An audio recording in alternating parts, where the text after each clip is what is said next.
আলহামদুলিল্লাহি, সমস্ত প্রশংসা সম্মান, যত রকম গর্ব, যত রকম যত রকম অহংকার, সব কিছু সমষ্টি যিনি একচ্ছত্র মালিকানার প্রশংসা রাখে তিনি হলেন আল্লাহ।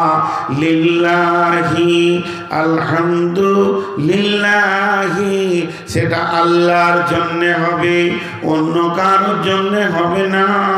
প্রশংসা তো আল্লাহর, আর কারো প্রশংসা নাই। এত সম্মানীয় কেউ নাই। সেই আল্লাহ কেমন, সেই আল্লাহ কি করেন, সেই আল্লাহ তো প্রশংসা কেন নেবে? আল্লাহ প্রথম আয়াতেই বলছেন রব্বিল আলামিন, তিনি হলেন পৃথিবীকে পালনেওয়ালা।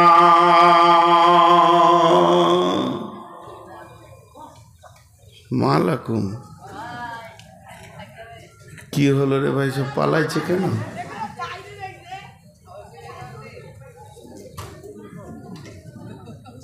ওরা যে পর্দার আড়ালে আছে না, ওরা ভাবছে যে আমরা দেশের বাইরে আছি। সমস্ত প্রশংসা কার? তিনি কি করেন? সারা পৃথিবীকে পালনেওয়ালা। জি, সারা পৃথিবীকে তিনি পালনেওয়ালা। শেখ সাদি আলাইহি রাহমা বলছেন आदि में जमीन सुफराइल में ओस्त चे दुश्मन बारी खाचे लागी रे दोस्त।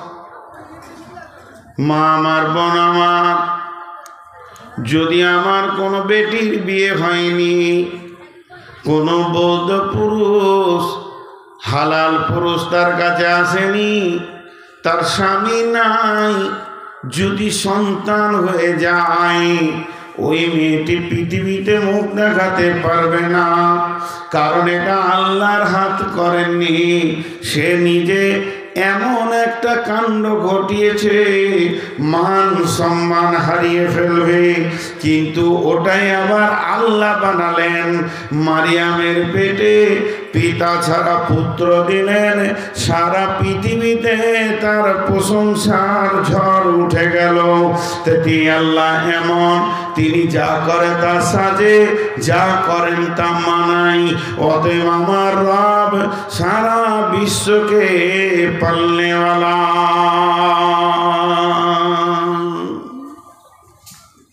তিনি এত বড় রব,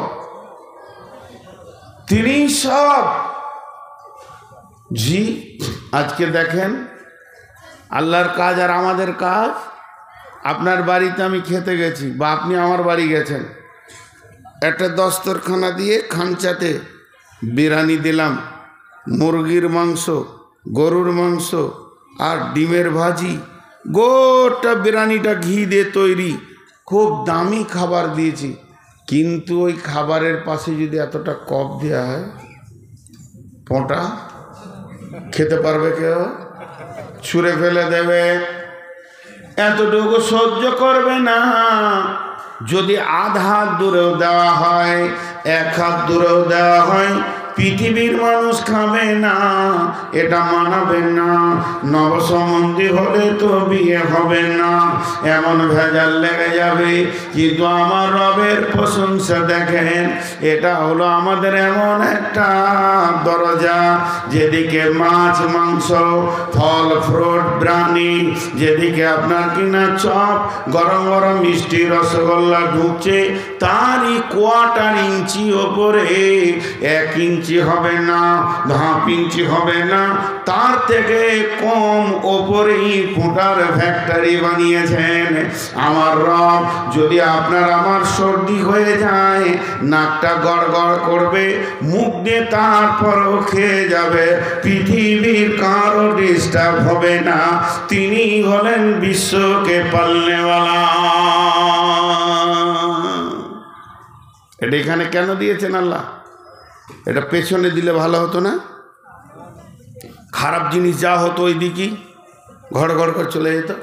জি না, এটা হচ্ছে কাস্টম। কাস্টম বুঝেন? কাস্টম বুঝেন না? বর্ডারে বাস করছেন, বাংলাদেশের কোনো লোক ভারতে আসবে, ভারতের কোনো লোক বাংলাদেশ যাবে, তো কাস্টম চেক করে যে খারাপ লোক যেন না চলে আসে, গোটা দেশটা খারাপ হয়ে যাবে। তো এ হলো কাস্টম। আল্লাহ ঠিক যেদিকে আপনার ঢুকবে মাল তার গেটেই বসিয়ে দিয়েছেন। আপনি সকালবেলায় উঠে চায়ের দোকানে গিয়ে বলছেন, হবিব ভাই একটা কেক দেন তো, কেকটা বের করে দিল। যেই কেকটা ভেঙেছেন, কাস্টমের সিস্টেমটা কত সুন্দর। আপনি নিঃশ্বাস ফেলছিলেন, রানিং হাওয়াটা নিচে দিয়ে নামছিল, যখনই হাঁ করবেন অটোমেটিক নাক ওপর দিকে নিঃশ্বাস নিতে শুরু করবে। কেক থেকে একটা গন্ধ পাওয়া গেল, সঙ্গে সঙ্গে বললেন না এটা খাওয়া যাবে না, নষ্ট হয়ে গেছে। যদি দেহের ভিতরে ঢুকে যায় গোটা দেহটাকে নষ্ট করে দেবে। রাত্রি 1-1:30 জালসা শেষ, ভোর 3টে সময় খাবার আনছে, কত জালসাতে খাবারগুলো নষ্ট হয়ে গেছে। যেই মুখে দিতে গেছি নাক বলছে এটা ভিতরে ভরবি না, পুরো ভিতরটাকে নষ্ট করে দেবে।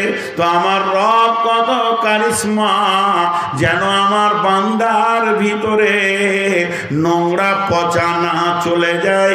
এরই জন্যে নাকের মতো কাস্টম অফিসকে ঠিক যে বর্ডারে মাল ঢুকবে ওখানেই বসিয়ে রেখেছেন। নাকটা যদি পেছন দিকে থাকতো তাহলে প্রতিটি লোকমা একবার চেক আপ করে এনে তারপরে খেতে হতো। আমার রব বলছেন তুই যত জোর খেয়ে যাবে আমার নাক তত জোর চেক আপ চালিয়ে যাবে। অতএব শুনেলে আলহামদুলিল্লাহ রব্বিল আলামিন, আমি সারা পৃথিবীকে পালনেওয়ালা, আমি হলাম তোদের রব। প্রশংসা তো আমারই প্রশংসা।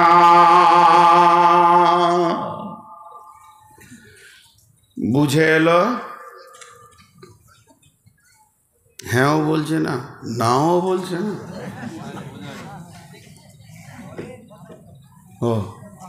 ও বলবেন আবার আমাকে বলছে বলেন, ও উত্তর দিবেন না, আমাকে বলছে বলেন। হ্যাঁ তো হ্যাঁটা এতক্ষণে হ্যাঁ বোতল কি করে চেঞ্জ হলো রে বাপ?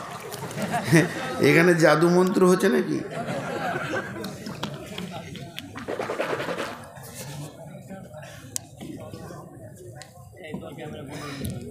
এবার আসেন আরেকটা মজার কথা বলি, আল্লাহ কেমন পারলে ওরা। এখানে জালসা কমিটি এসছে, তো ধরেন 25টা মেহমান এসছে, আমার সাথে 5টা, আর একটা বক্তার সাথে 5টা, আর একটা 10টা, আর একটা গ্রামের হেড মৌলানার বন্ধু, এটা ওটা করে 30টা মেহমান এসছে। একজন বলছে চা গরম চাই, একজন বলছে ঠান্ডা হলো হবে, একজন বলছে চিনি চাই, বিনা চিনি, দুধ, লাল চা দেন কিন্তু লেবু যেন না দেন, আরেকজন বলছে লেবু দিয়ে খাবো, বিট নুন চায়, মুড়ি, তরকারি, না আমাকে মুড়ি ভালো লাগে না, পুরি, রুটি খাই না, আরেকজন বলছে রুটি। আচ্ছা 35 জন যদি 35 রকম বলে, তো এই কমিটি মাদ্রাসায় থাকবে না ঘর যাবে তো শুয়ে? তোরা দেখে লিগা, এর থেকে সহজ রাস্তা কিছু নাই। এতগুলোকে খাওয়াতে পারবে? জোরে বলেন পারবে? এইখানে যে কটা লোক আছেন 50 রকম খানা করে এই লোক কটাকে খাওয়াতে পারবে? মাথা ধরে যাবে। আল্লাহ রাব্বুল আলামিন বলছেন একবার ভেবে দেখ, সারা পৃথিবীতে যতগুলি প্রাণী আছে প্রতিদিন তাদের দস্তরখানায় খাবার লেগে যায়। মাতাআল্লাকুম ওয়া লিআনআমিকুম, তোদের জন্য খাবার, তোদের চতুষ্পদ প্রাণীর জন্য খাবার। সাপ যেটা খায় ওটাও আমি বরাদ্দ করি, মাছ যেটা খায় ওটাও বরাদ্দ করি, গাছপালা যেটা খায় সেটা বরাদ্দ করি, মানুষ যেটা খায় ওটা বরাদ্দ করি। আমার দস্তরখানাটা বিছানো আছে পৃথিবী আদিমে জমিন সুফরা ইলমে ওস, যে দুশ্মন বাড়ি খাঁচ লাগি রে দপ। সকালবেলায় পাখিগুলো কিচির মিচির করে বেরিয়ে যায়, আল্লাহর নামে জিকির করে, সন্ধ্যাবেলায় পেট ভরে তারা বাড়ি ফিরে চলে আসে। সমুদ্রের মাছ আর যত জঙ্গলে গাধা ওট, যত জলহস্তি তিনি, পৃথিবীর বুকে যত প্রাণী আছে তাদের আমি প্রতিদিন রুটি বরাদ্দ করি। যে কুত্তাকে দেখলে তোরা ইট মারিস তাকেও আমি 3 বেলা খেতে দিই, তোরা তো তার খাবারের জন্য এতটুকু বরাদ্দ করিস না। আমি রব এমন, যত রকম প্রাণী অত রকম খাবারের বরাদ্দ আমার বোর্ডিং থেকে হয়। চলে যা, সবকে বাদ দে, এবার মানুষের ভিতরে আয়। একটা বাগানে চলে যা, কোনো আমটা টক বেশি, কোনোটা মিষ্টি বেশি, কোনোটা ফিকা, কোনোটা আধা, যত রকম পৃথিবীতে তোদের রুচিসম্মত মানুষ আছে আমি অত রকম আম তোদের জন্য বানিয়ে দিয়েছি। শরীর খারাপ করবে, মিনারেল ওয়াটার খাবে না, বিসলারি খেতে হবে না। একবার দেখ, আমি জমিনের পানিকে গাছের ভিতর নিয়ে গিয়ে ডাবের মধ্যে লেমিনেশন করে দিয়েছি, খেয়ে নিবি, সুস্থতায় ফিরে আসবে। আমি রব, সারা পৃথিবীকে খেতে দে, আমি হলাম রব্বিল আলামিন। এই দস্তরখানা চালাইছে কে? খালি সুদ আর ব্যাংকে জমা করছে এই মানুষ, আর কেউ কোনো প্রাণী করে না। কুকুরের জন্য যদি ব্যাংক হতো তাহলে হাড় কত থাকতো, হ্যাঁ? কুকুরের জন্য যদি ব্যাংক হতো তাহলে হাড় কত থাকতো। সবাই জানে আল্লাহ খেতে দেবে, খালি আপনি জানেন না আর আমি জানি না যে ব্যাংক করেছি, খালি ব্যাংকের বই আর ব্যাংকের বই আর টাকা। আল্লাহ পাল্লাওয়ালা। শুধু তাই নয়, এবার চলেন, আমার রব বলছে একবার পৃথিবীতে তাকিয়ে দেখ, তোরা কয়জনকে চিনিস আর কয়জনের খাবারের ব্যবস্থা করিস। আমি বিশ্ব সকলকে জানি, আমি পিপুলিকার খাবারের ব্যবস্থা করি। এই পর্যন্ত নয়, আল্লাহ রাব্বুল আলামিন বলছেন আমার ডেলিভারির নিয়মটা খালি একবার দেখিলিস। আপনাদের দিকে দর্জি আছে? দর্জি কাপড় কাটা আছে? কি বলেন আপনারা ওদেরকে? টেলার। তো জীবনে এদের মতো মিথ্যা কথা পৃথিবীতে কেউ বলে না। পরশু দিয়ে দেবো চাচা, কত পরশু যে পার হবে। একজনা হন্তদন্ত করে ফুল প্যান্ট কাটতে দিয়েছে, জানুয়ারি মাসে 1 তারিখে দিয়েছে, 27 তারিখে শালার বিয়ে, বলছি তুই 25 তারিখে নিয়ে চলে যাবি, বলে দিলে। 25 তারিখে গিয়েছে, বলছে খালি বোতাম কটা লাগানো হয়নি, তার মানে কাটেনি এখনো। এত বেইমান। আচ্ছা, কোনো টেলার্স থাকলে মাফ করবে, রাগ করিয়েন না। এরপরে ও বিয়ের দিন সকালে গিয়েছে, বলছে আপনি আসেন, আমি আয়রন করছি, এখনও কাটে নাই। বিকালবেলায় যখন যাচ্ছে যে কাল তো বরযাত্রী যাবো, বলছি ওর খালা মরে গেছে, 3 দিন থাকবে না। সেই পুরনো কাপড়েই শালার বিয়ে হলো। এমন করে এরা, এদের ডেলিভারি ডেট ঠিক থাকে? জোরে বলেন, ঠিক থাকে? কিন্তু আমার রব বলছেন যে আমার ডেট কোনোদিন পৃথিবীর কেউ আমার মতো পারবে না। এবার বলেন, একটা হিরো হোন্ডা গাড়ি, একটা টিভিএস গাড়ি, একটা বাজাজের গাড়ি, আর একটা আপনার কিনা ইয়াম্মার গাড়ি, আর একটা আর কিশোর গাড়ি, এইরকম করে 10খানা গাড়িকে একসঙ্গে খুলে দেন। 10টা মিস্ত্রিতে কাজ করছে, একজন ইঞ্জিনিয়ার কন্ট্রোল করছেন। এবার বলছে এটাতে এইটা লাগা, এটাতে এইটা লাগা। আবার কিছুক্ষণ পর ভুলে গেছে 10টা গাড়ির নাশ খুলে দিলে 10টা কেন 5খানা গাড়িকে খুলে দিলে একটা ইঞ্জিনিয়ারের ক্ষমতা নাই, মনে রাখি। কিন্তু আমার রবের গ্যারেজ সারা পৃথিবীর বুকে চলছে। আজকের রাত্রিতে যতগুলি মেয়ের পেটে বাচ্চা আছে, কারো পরিপূর্ণ হয়ে গেছে, কারো নখ ফিটিং হচ্ছে, কারো হাড় ফিটিং হচ্ছে, কারো কিডনি আঁতুড়ে ফিটিং চলছে, কারো চোখ লাগানো হচ্ছে, চোখের ভিতরে তারা, তারার ভিতরে মণি লাগানো হচ্ছে। এটা মেয়ে ছেলে, এটা বেটা ছেলে, এটা মেয়ে ছেলের পাঁচ দাও, হাত পায়ের পাঁচগুলো আমার রব মেয়ে ছেলে লাগাচ্ছেন তার ফেরেশতাদেরকে দিয়ে। মাথার চুলগুলো কেমন হবে, পাটা কেমন হবে। একটা মেয়ের পেটে নয়, পৃথিবীর বুকে কোটি মেয়ের পেটে বাচ্চা রয়েছে। আবার একসঙ্গে নয়, কোনোটা 4 মাসের, কোনোটা 6 মাসের। এটা আজকের কি কাজ, ওটা কালকের কি কাজ, এটা ডেলিভারি হবে আগামীকাল। এইভাবে সমস্ত গ্যারেজ শুধু মানুষের পেটে নয়, এইভাবে ঘোড়ার পেটে, এইভাবে গাধার পেটে, এইভাবে বাঁদরের পেটে, এইভাবে শৃগালের পেটে, ছাগল ভেড়া দুম্বা উটের পেটে চলছে।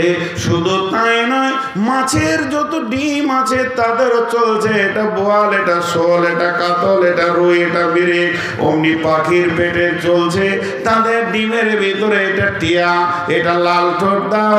দোয়েলটা কাকটা কালো ঠোঁট দাও, পাটা হবে কালো, টিয়ার পাছাটা হবে কালো, আর এই বাকিটা হবে সবুজ, দোয়েলের পাছা হবে লাল। এইভাবে আল্লাহ তাবারাক ওয়া তাআলা সাপের ডিমে এইভাবে এইভাবে সমস্ত মাছে, ছাগলে। শুধু তাই নয়, জমির ভিতরে যত ফসল চাষিরা দিয়েছে, এটা ধান, ধানের রিটার্ন হবে, এটা গম, গমের রিটার্ন হবে, এটা কপি হবে, এটা মরিচ হবে। আমার রব সমস্ত গ্যারেজকে একসঙ্গে কন্ট্রোল করছে এবং ঠিক টাইমে ডেলিভারি দিচ্ছে। যদি একবার বলতো ধানটা এবছর 3 মাসের লেট চলবে, সূর্য উঠবে না, লেট চলবে, তাহলে পৃথিবীর মানুষ বেঁচে থাকতে পারতো না। তো আমার রব বলেছেন আলহামদুলিল্লাহি রাব্বিল আলামিন, সমস্ত প্রশংসা ওই রবের যে সারা বিশ্বকে একসঙ্গে কন্ট্রোল করে। বুঝাতে পারলাম? আমি বয়ান করছি আর এখানে যে কটাই লোক বসে আছে, কার দিলে কি চলছে না চলছে যিনি খবর রাখেন তিনি কে? আল্লাহ। তাহলে একসঙ্গে এতগুলোকে তিনি কন্ট্রোল করতে পারেন আর আমরা সামান্য কন্ট্রোল করতে পারি না। তিনি হলেন প্রশংসার মূল একদম অধিকারী, তিনি হলেন রব্বিল আলামিন। এরপরে চলেন আর রহমানির রহিম। রহমান মানে দয়ালু মেহেরবান, রহিম মানে দয়ালু মেহেরবান। আর একবার বলছে রহমান মানে দয়ালু মেহেরবান, রহিম মানেও দয়ালু মেহেরবান। শেষবারের মতো বলছে রহমান মানে দয়ালু মেহেরবান, রহিম মানেও দয়ালু মেহেরবান। তবে দুইটা আনলেন কেন? আর রহমান আনলি তো হয়ে যেত, আর রহিম আনলি তো হয়ে যেত। তো দুইটি আনার কারণ হচ্ছে আমাদের দুইটি জগৎ, আর রহমান বিদ্দুনিয়া আর রহিম বিল আখিরা। আল্লাহ দুনিয়ার জন্য রহমান আর আখিরাতের জন্য রহিম। দুনিয়াতে তিনি রহিম হবেন না আর আখিরাতে তিনি রহমান থাকবেন না। পার্থক্যটা কোথায়? রহমান মানে সবারই প্রতি তিনি মেহেরবান। আমাকে, চোরকে, লম্পটকে, দাগাবাজকে, বেঈমানকে, জুয়ারিকে, মাতালকে, ইমানদারকে, নামাজিকে, পরেজগারকে সবাইকে খেতে দেন কে? জোরে বলেন কে? তো একবার যদি বলা হতো যে আল্লাহ যে কটা তোমার বিরুদ্ধে ওদেরকে খেতে দিও না, ওদেরকে খেতে দিও না যে তোমাকে মানে না, তাহলে 2-3টে জিনিস রাখতে হতো না, জাহান্নাম থাকার দরকার ছিল না, কারণ দুনিয়াতেই তো শাস্তি হয়ে গেছে। তারপরে আর হিসাবের দিনটাও রাখার দরকার নাই। আপনি আমি বলবো ওইটা হলেই ভালো হতো, ভেজালটা থাকতো না, কিন্তু না, আল্লাহ রহমান, মওতের আগে পর্যন্ত তাকিয়ে আছে, যদি মাফ করে তো মাফ, ও যদি আমার কাছে ক্ষমা চাই তো আমি মাফ করে দিব। জি, কত বড় তিনি মেহেরবান। ইসরায়েলি ঘটনা বলছি আপনাদেরকে, এই যে ইজরাইল বলছে, ইজরাইল না ইসরাইল, তো ইসরাইল বানি ইসরাইল বলা হয় ইয়াকুব আলাইহিস সালামের ছেলেদেরকে, ওনার ইয়াকুব নবীর নাম হচ্ছে ইসরাইল নবী। তো ইসরায়েলি ঘটনাগুলো জাল, জয়ীফ, দুর্বল, অনেক রকম বর্তমান বড় বড় যারা আলিম, বড় বড় সার্চিং করে যারা মদিনা ভার্সিটি থেকে আর কোথাও ভার্সিটি থেকে, রিয়াদ ভার্সিটি থেকে যারা পাশ করে আসছে, এরাই অরিজিনালটা বলছে। খবরদার ভাববেন না যে এরা আবার নিত্য নতুন বলছে। যদি বড় আলেমে কিছু বলেন তো ওটা সঙ্গে সঙ্গে চেঞ্জ করে নেবেন, কিয়ামতের দিনে জবাবদেহিতা উনি দেবেন। ওই জন্যে বড় বড় সার্চিং চলছে। যদিও ইসরায়েলি ঘটনা আপনাদেরকে আমি শোনাচ্ছি, এর ভিতরে একটু জ্ঞান নেওয়ার জন্যে, এর মধ্যে ফতোয়া নাই যে আপনার ইবাদতের কোনো ক্ষতি হয়ে যাবে। ওই মুসা আলাইহিস সালামের ঘটনা, নবী মুসা আল্লাহকে বলছে, আল্লাহ একদিন আমি দুনিয়াটা চালাই। জি, একদিন আমি দুনিয়াটা চালাই। ওর আজীব আজীব প্রশ্ন, আল্লাহ আপনি ঘুমান না, এগুলো ছিল প্রশ্ন। আল্লাহ পৃথিবীতে সুখ রাখো, দুঃখটা রাখিও না, সুস্থ রাখো, অসুস্থতা রাখিও না। দোয়া করতে গিয়েছে, আল্লাহ বলেছে হাত নামা, এটা দুনিয়ার দোয়া নয়। তো উনি আল্লাহর সঙ্গে কথা বলতেন আর আল্লাহর সঙ্গে বেতাকাল্লুফি করে ফেলতেন, তো আল্লাহ ওনাকে মাফ করতেন। তিনি মুসা কালিমুল্লাহ ছিলেন। কথা যে বলে তারই ভুল হয়। আমি এখন ভ্যাড় ভ্যাড় ভ্যাড় ভ্যাড় করে বকছি, ভুল হয় তা আমারই হবে, যারা চুপ করে বসে আছে এদের হবে না। তো বিদায়ী মুসা আলাইহিস সালাম বলছে, আল্লাহ আমি একদিন, তা আল্লাহ বলছে ঠিক আছে কালকে তুই চালাবি, কিন্তু ছেড়ে দিয়েছে কি ওকে রাজ্য ছাড়েনি, শুধু বলেছে মাত্র। নবী মুসা সকালবেলায় উঠে দেখছে, তো আমি তো খুব পাওয়ারফুল মানুষ, সারা দুনিয়া আজকে আমার হুকুমে চলবে। তো ফেরাউনের ঘরের বাবুর্চি হঠাৎ কাঠ নাই, কাঠ আনার জন্য বাজারের দিকে যাচ্ছে, হাটের দিকে। আর এক গরিব মানুষ ভোরবেলায় খেতে না পেয়ে, সন্ধ্যায় খায়নি গরিব মানুষ, ভোরবেলায় কিছু জঙ্গল থেকে কাঠ নিয়ে সেও বাজারের দিকে যাচ্ছে। তো বাজার ঢোকার আগেই দুজনার দেখা, বলছে ওই কাঠ দে। তো কাঠওয়ালা মনে মনে ভাবছে, সকাল সকাল খরিদ্দার পেয়ে গেলাম, যাক আলহামদুলিল্লাহ, রুজি রুটির একটা ব্যবস্থা হয়ে গেল। কাঠটা ওকে দিলে, বলছে ভাই পয়সা দাও। তখন উত্তরে বলছে, আমি কে জানিস? কে জানিস মানে ও ফেরাউনের বাবুর্চি, আর ফেরাউনকেও আল্লাহ বলে, আল্লাহকে তো আল্লাহ বলে না। তো ওর দাবি হচ্ছে আমি স্বয়ং আল্লাহর বাবুর্চি, আর তুই আমার কাছে পয়সা চাইছিস, মানে এটা এই পাওয়ারে বলছো। বলছে কে জানিস? বলে কে? বলে আমি আল্লাহর বাবুর্চি। তো নবী মুসা ওইখানে বসেছিল, উঠে গিয়ে বলছে, তুই কার বাবুর্চি দেখার দরকার নেই, পয়সাটা দে। বুঝেছেন? পয়সাটা দে। খালি বলে দিয়েছে একবার, তুই কে? তুই আবার কে? বলছে আমি কে? এরকম করে কিল ধরে মেরেছে ওর পেটে। যেই মেরেছে লোকটা সঙ্গে সঙ্গে মারা গেল। যখনই মারা গেল, নবী মুসা বলছেন, আল্লাহ আমাকে আর দুনিয়া চালাতে হবে না, আপনার দুনিয়া আপনি চালান। আমি একটা অন্যায় দেখেছি, একটা মার্ডার করেছি, আমি যদি সারা দিন দায়িত্বে থাকি, লোক জানাজা করে ক্লান্ত হয়ে যাবে, এত মার্ডার হবে। তুমি রহমান, আসমান থেকে সারা পৃথিবীর জুয়ারি তাস মাতাল লুডু দাবা যত বেঈমান লুচ্চা লম্পট রান্ডি বেশ্যাকে দেখছো, তারপরও উদার দিলে তাদেরকে মাফ করার নিয়তে তুমি রব কিয়ামত পর্যন্ত মাফের দরজা খুলে রেখেছো এবং তাদের মত পর্যন্ত অপেক্ষা করছো। এত মহব্বত, এত ধৈর্য আমাদের হবে না ও আমার রব। আপনি আপনার দায়িত্ব ফেরত এলেন। অতএব আল্লাহ এমন একটি মেহেরবান, গুনার সঙ্গে সঙ্গে যদি আল্লাহ আযাব দিতেন তাহলে কি করে তিনি রহমান হতেন? এই জন্য আমার রব পৃথিবীর বুকে চোর, লম্পট, দাগাবাজ, বেঈমান, জুয়ারি, মাতাল, ইমানদার, নামাজে পরেজগার, তাহাজ্জুদ পড়নেওয়ালা সবকে আমার রব রুজি দেন, সমান নজরে দেখেন। কিন্তু অপেক্ষা কর আমার কাছে আসা পর্যন্ত। যেদিন কিয়ামত হবে সেই দিন কিন্তু এক নজর থাকবে না।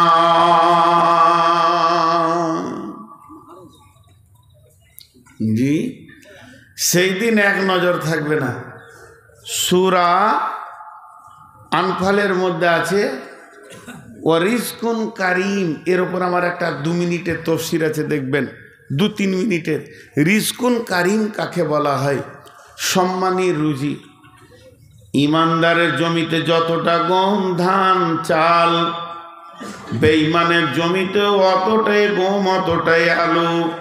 ইমানদারের জমিতে যতটা ফলন, একটা আল্লাহকে মানে না তার জমিতে অতটা ফলন। মূর্তি পূজকের জমিতে যতটা ধান পাট, যে আল্লাহকে মানে তার জমিতে অতটা ধান পাট। একটা যদি নামাজি, পরেজগার, আল্লাহওয়ালা, আল্লাহ ভীরু মাছ, মাংস, ডিম, দুধ, আলু, পেঁয়াজ খায়, যে সারটা পায়, যে আল্লাহকে কোনোদিন মানে না, সেও একই সার পায়। অথচ আল্লাহ বলছেন, মুমিন রে, তোদের জন্য রয়েছে রিজকুন কারীম। এটা সহজ উদাহরণ দিব, একটা উদাহরণে বুঝে নেবেন দুনিয়ার আখেরাতটা কেমন। জি, একটা লোক বাজার থেকে 2 কেজি মাংস নিয়ে এসছে। ওর একটা দোকান আছে, দোকানে মাল কিনতে গেছে বাজারে, করিমপুর। ওখান থেকে 2 কেজি খাসির মাংস নিয়ে এসছে। বিবিকে বলেছে রান্না করো। বিবি ভালো করে রান্না করে একদম কাঠে গরম করে রেখেছে, গান গান করে কাঠ জ্বলছে আর গরম হাঁড়িতে আছে। এবার ও খেতে বসেছে, এইদিকে বারান্দায় বসে খাবার ভাত নিয়ে বসে আছে, আর বিবি বাটিটাকে, চামচটাকে ধুতে গিয়েছে কলের কাছে, আর কুকুরে মুখ ভরে দিয়েছে। 2 পিস নিয়ে চলে গেল। ওর কত রাগ হবে? গোটা হাঁড়িটা আর খাওয়া হলো না, ফেলে দিলে।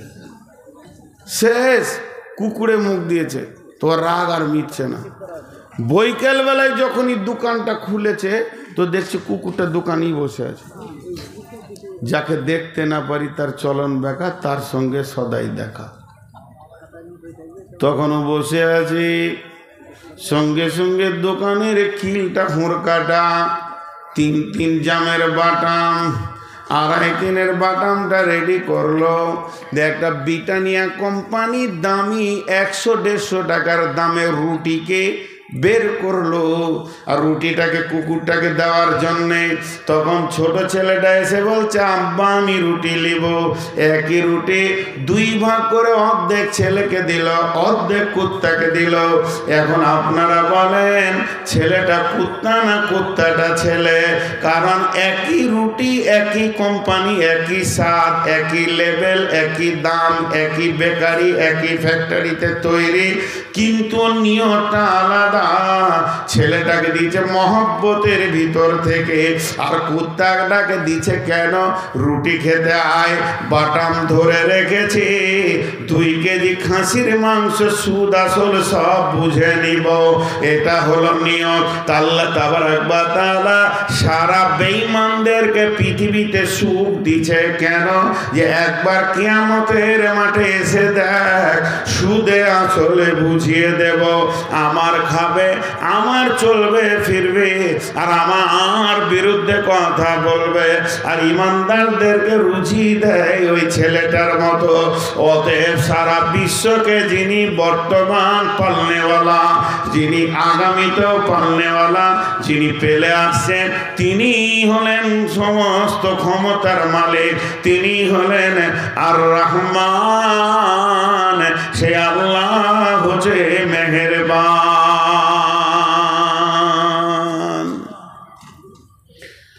দুনিয়া শেষ, চলেন কিয়ামতের মাঠে যাই, আল্লাহর নাম রহমান থাকবে না। যদি আল্লাহর নাম সেদিন রহমান থাকতো, আজকে যেমন বেঈমান মুশরিক কাফের মুনাফিক সবাই খেতে পেয়েছে, ওইভাবে সবাই জান্নাতে চলে যেত। সেদিন আল্লাহর নাম হয়ে যাবে রাহিম। রহিম, রাহিম মানেও মেহেরবান। মেয়েদের পেটে যেখানে বাচ্চা থাকে ওইটাকে ওই জন্যে রেহেম বলা হয়, রহমের জায়গা, রহমের থলি।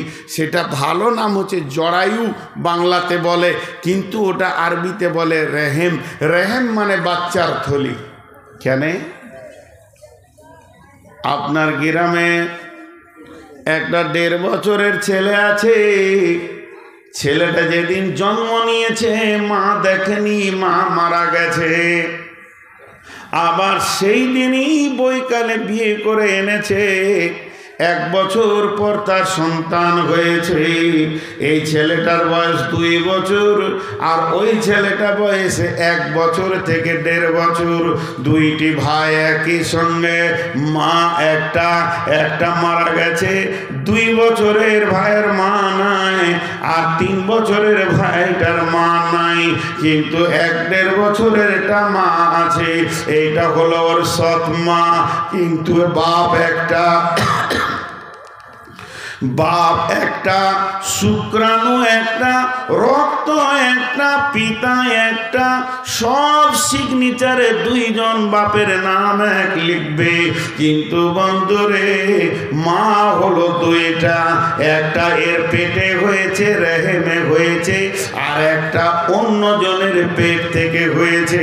তো ওই মাটার দিকে তাকিয়ে দেখবেন, নিজের ছেলেকে যত্ন করবে, আর সতীনের ছেলেটা মনে হবে কুকুরের বাচ্চা, রাস্তায় ঘুরে বেড়াচ্ছে, গায়ে তেল নাই, কাপড় নাই, শীতের মতো দিনে থরথর করে কাঁপবে, হাত পায়ে ময়লা থাকবে, নাকে পোঁটাটা পরিষ্কার করার মতো কেউ থাকবে না।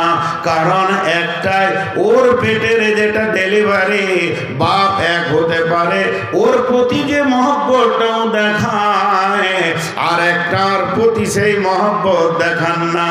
তো আমার রব বলছেন, কঠিন কিয়ামতের দিনে যারা আমার কোরআনের জিন্দেগি তৈরি করে কোরআনের ভিতর থেকে কিয়ামতে আসবে, তাদের প্রতি আমার রহমতের অগাধ থাকবে।